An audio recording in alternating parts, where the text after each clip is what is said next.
It's Wednesday, September 14. In the headlines, the Governor General and Prime Minister to attend state funeral of the Queen. Textbook prices up by 8.51%. Regionally, Bahamas teachers sign a new contract. And in sports, West Indies women back on the pitch on Friday. This is the news on PBC Jamaica. I'm Simone Absalom Gale.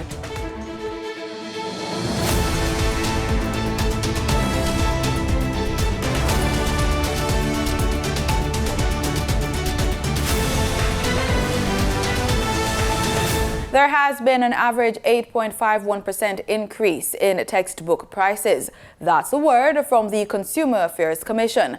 The CAC's Director of Research, Raquel White, shared the information during a recent JIS think tank. In the greater Kingston metropolitan area, it's just about 7%, 6.79%, and among the rural towns, it was a little higher, 11%. The CAC researcher says the prices of more than half of the books that were looked at had increased between 1% and 10%. We have a nice little bell curve. Most of the prices, most of the book, the increases were right there in the middle between 1% and 10%.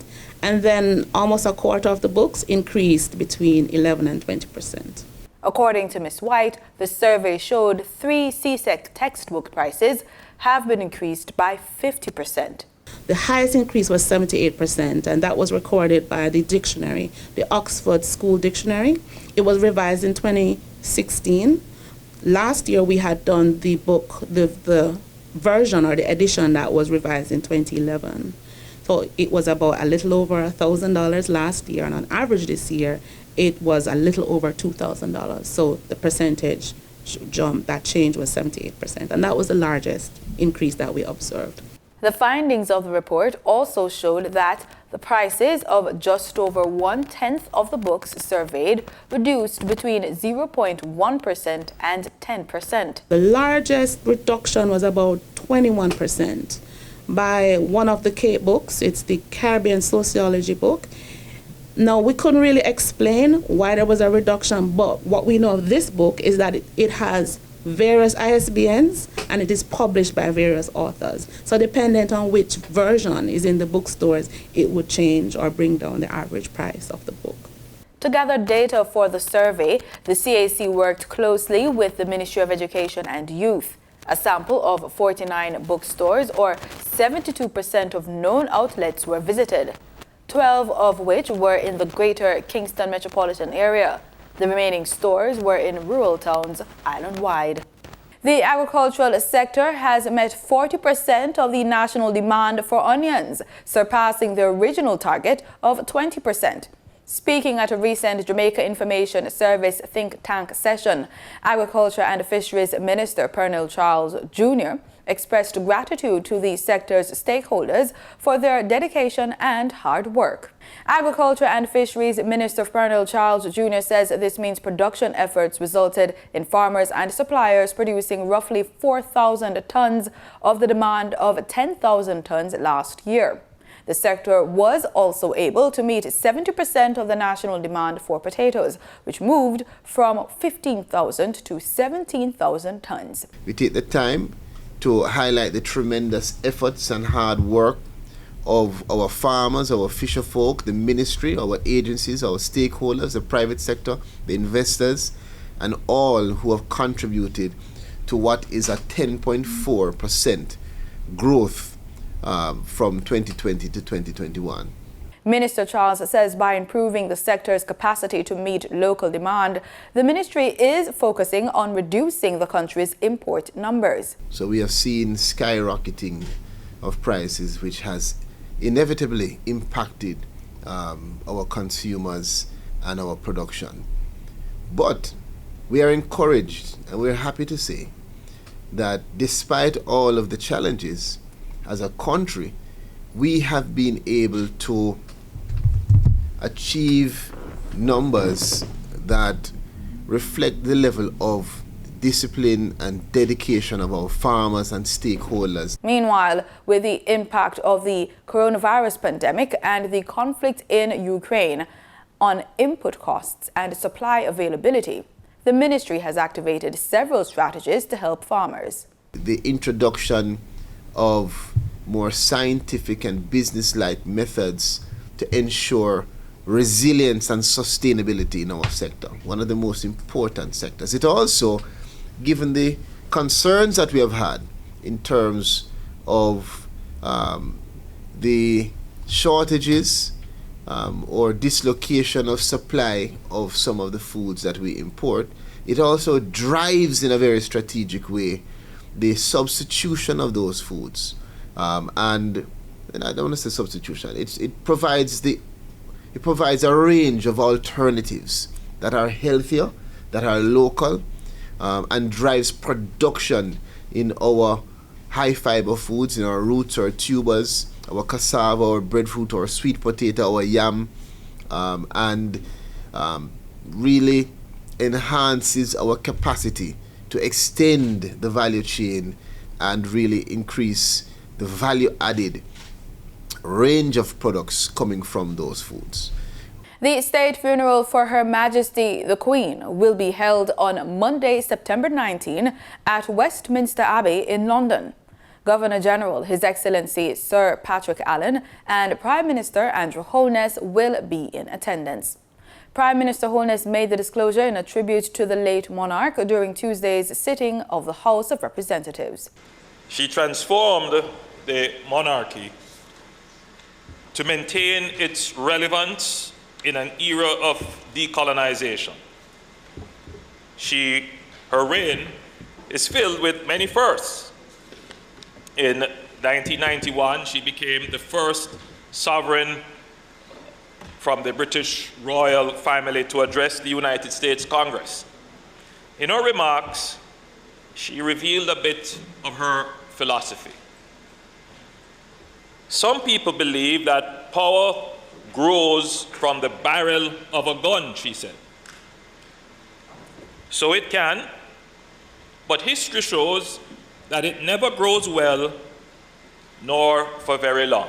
The Queen, Great Britain's longest reigning monarch, died peacefully at her home in Scotland on September 8 at age 96. She ascended the throne in 1952. Mr. Holness noted that the Queen's long and transformational reign saw the world go through some seismic changes, including the evolution of the Commonwealth, the end of the Cold War era, and the COVID-19 pandemic. He said the Queen was the most traveled of the British monarchs, visiting over 100 countries on behalf of the Crown. She endeared herself the world over, irrespective of nationality, not only for her support and patronage of countless charities and programs, but also as a symbol of the dignity of the British throne. With quiet and confident strength, accompanied by a calm, warm, and gracious demeanor. She captured the hearts of many, including the Jamaican populace, who affectionately remember her various visits to our beloved island. During her reign, the Queen made 6 visits to Jamaica, the first being in November 1953 as the newly appointed head of state. Madam Speaker, I was present in this very chamber as a newly elected member of Parliament then, when Her Majesty addressed the joint sitting of the Parliament during her last visit in 2002, the year of her Golden Jubilee and the year of Jamaica's 40th anniversary of independence. On that occasion, her address provided context for the relationship between Jamaica and the British monarchy, but importantly, offered insight into the many challenges facing Jamaica, reinforcing the value of democratic ideals and the rule of law. Scotia Group Jamaica Limited is rising to the challenge of addressing the increasing demand for loans. We have this story and more in the Business Report with Danita Rodney.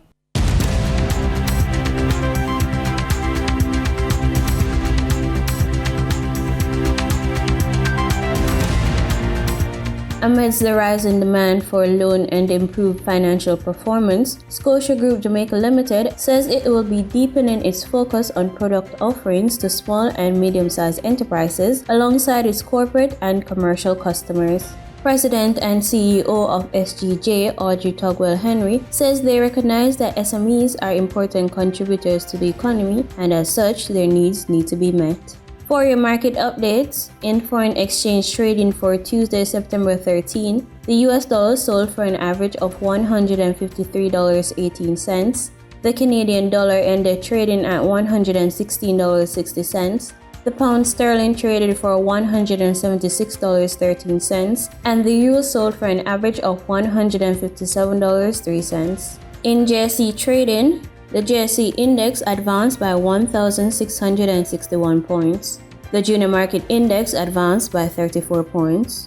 The combined market index advanced by 1,861 points.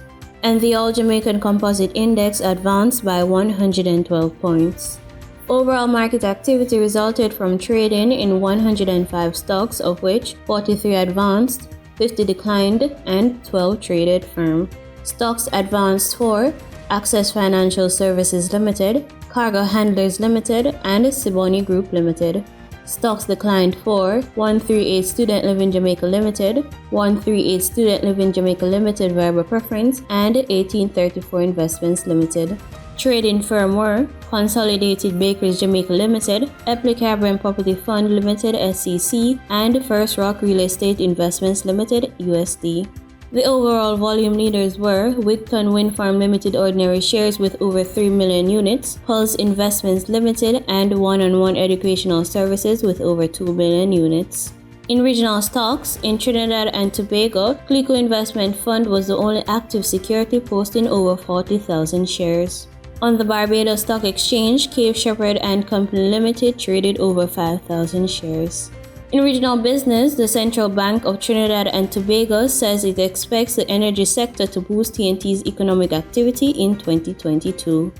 The central bank says economic activity is expected to improve in 2022.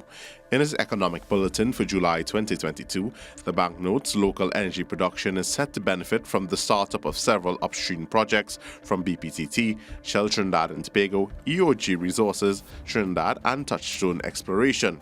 The central bank also notes the economy will be aided by higher commodity prices and increased demand for energy-related products, while the non-energy sector is expected to see heightened business activity and a recovery of consumer demand.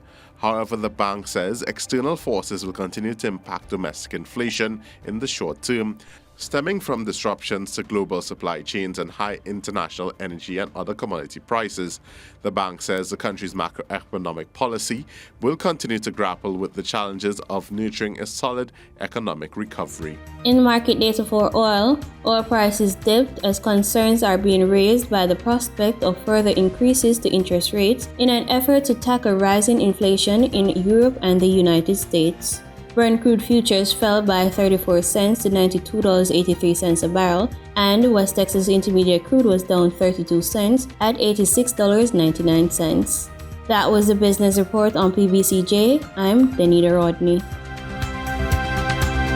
In regional news, we start in the Bahamas. After years of long standoffs with the government, the Bahamas Union of Teachers finally signed an agreement with the government on Tuesday morning.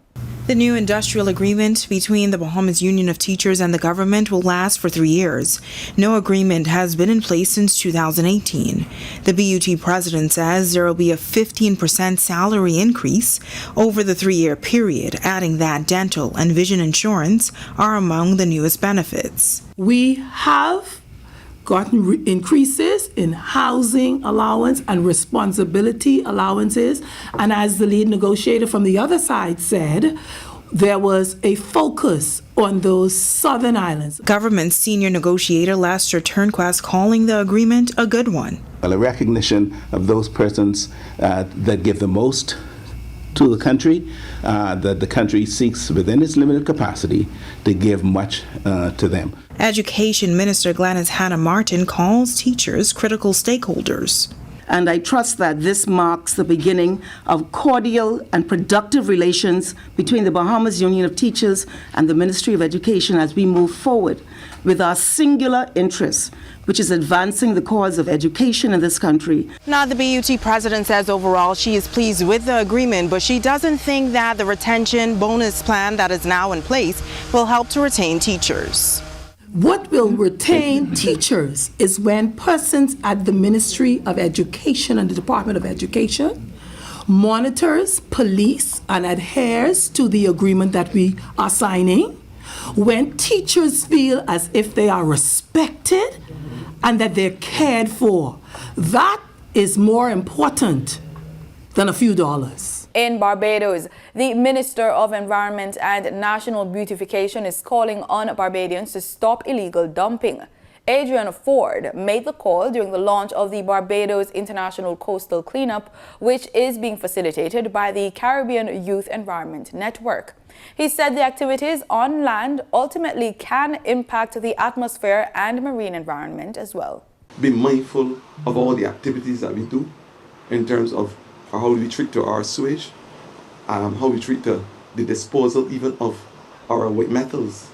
Because trust me, when those fridges and those deep freezers get into the Guyana ecosystem, they provide into the atmosphere those harmful ozone depleting substances. So you're not only destroying the land as we know it, you're destroying the atmosphere, the ozone layer, which seeks to protect us with those harmful ozone depleting substances from the deep freezers and the fridges that you throw in the gullies. And along with that, because everything that is on land eventually gets into the sea, you are also destroying the hydrosphere. In Antigua and Barbuda, the Chief Executive Officer of the Antigua and Barbuda Tourism Authority, Colin James, has provided an update on Vision 2032, charting the way forward for the industry in the Twin Island state. The latest on the vision was one of the areas presented to the Caribbean Tourism Organization at Destination Media Briefings held in the Cayman Islands. The destination media briefings are the highlight of the opening activities for the CTO Business Meetings and Caribbean Aviation Day event. This year's briefings take on special significance as they are the first to be staged in person since the onset of the COVID-19 pandemic in 2020. With the global travel industry gradually returning to normal and Caribbean destinations already headed towards full reopenings, the briefings represent some of the most important since their inception. Chief Executive Officer of the Antigua and Barbuda Tourism Authority, Colin James, during his presentation explained Antigua and Barbuda's Vision 2032 for tourism emerged from consultations with several stakeholders. We pulled together a lot of key stakeholder partners on island, everybody from school children to taxi drivers to store owners, restaurateurs, hoteliers, everybody who is connected to the hospitality industry as to what they wanted to see from tourism and how we can make tourism serve our people. Many times previously over the years, the benefits were not exactly accruing to the people who work the hardest, and we wanted to make sure that our tourism grows, but it's sustainable and folks benefit. And we came up with a vision, which was collectively as a result of those consultations. James says the vision is the future for tourism in this country. We envision our country as the perfect preferred destination in the Caribbean region all year round. So this idea of summer and winter and hot and cold and glut and famine will be gone. We envision delivering memorable and authentic experiences of our history, culture, diversity, and the beauty of both Antigua and Barbuda. We envision a modern and world-class tourism industry that furthers the economic development of Antigua and Barbuda and raises the standard of living of its citizens and residents in a manner that preserves the natural resource on which the future of our tourism industry depends. That is dear to my heart, the Permanent Secretary, the Minister, because we realize that what we do is really nation building. Like Antigua and Barbuda, other CTO members shared critical information ranging from current arrival numbers, projections for the upcoming season, along with ongoing developments and future initiatives at their respective destinations. In Guyana, failure to periodically remove the names of dead people from the voters list could soon be punishable by law. Attorney General and Minister of Legal Affairs Anil Nandlal says the measure is part of the amendments proposed through the ongoing process of electoral reform, specifically on the country's main electoral law, the Representation of the People Act. To be registered and to be an elector are all matters provided for by the Constitution. The qualifications are listed in the Constitution. Also, the National Registration Act provides how that database can be cleansed. It's a statutory legal process. The qualifications and disqualifications are listed in the National Registration Act and the Constitution. So, for example, dead people are to be removed from the database. That is in the law. Any attempt to cleanse list outside of those legal parameters would be unlawful and unconstitutional.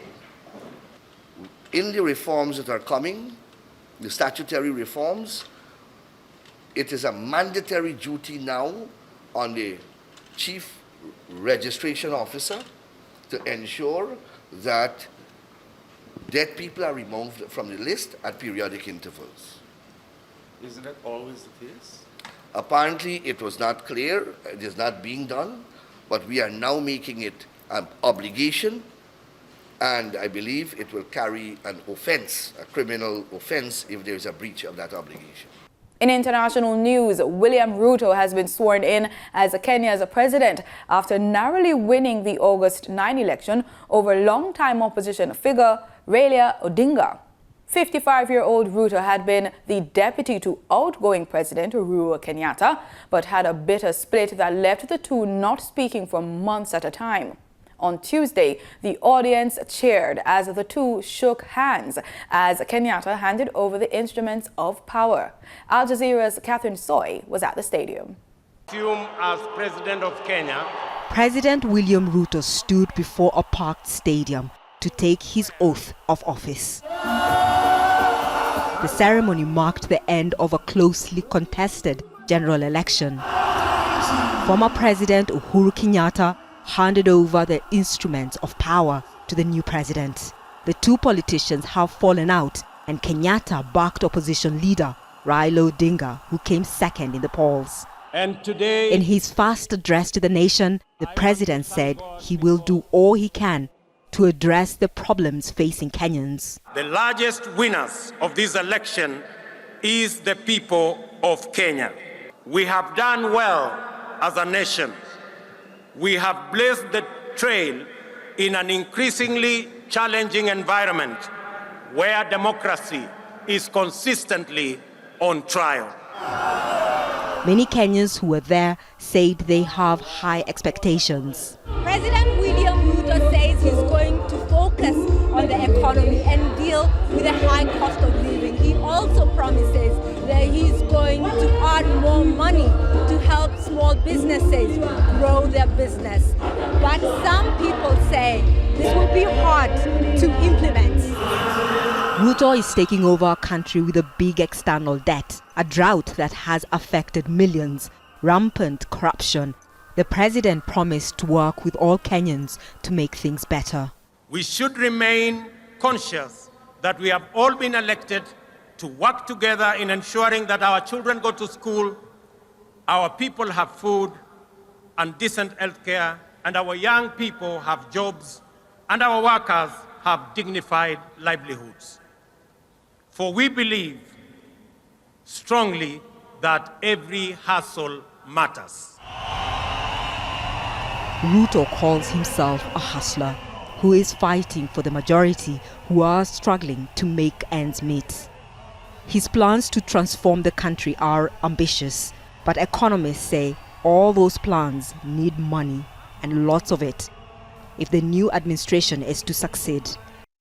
In sports, the West Indies women will face off against the New Zealand women on Friday at North Sound in Antigua. Head coach Courtney Walsh gave some comments on his expectations going into the match. The women in maroon will be back in action at home when they face the White Ferns in 3 ODIs and 5 T20s. This will be a pivotal challenge as they will be without 2 of their most experienced members in Deandra Dottin and Anissa Mohammed. Coach Walsh kept it no secret that they will be missed. Anissa, where the bowling is concerned, she was our leading wicket taker and ODI, so we're going to definitely miss her there. Deandra has been a player that you don't replace those players overnight, so she's been doing extremely well for us over the last couple of years as well. They both have done. The Windies legend noted while it may be a rebuilding time for the team, it is the perfect opportunity to expose new blood. So I'm being on the positive side. Yeah, we're going to miss those 2. I mean, whenever you miss experienced players of that quality, you're going to miss them.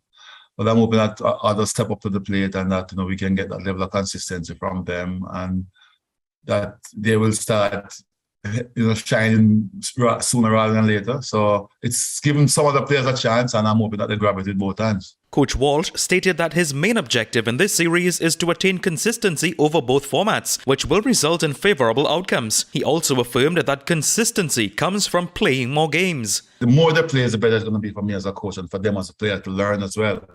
So the gap after the World Cup, I think, was a little bit too long for us to have competitive cricket, if I'm going to be honest with you.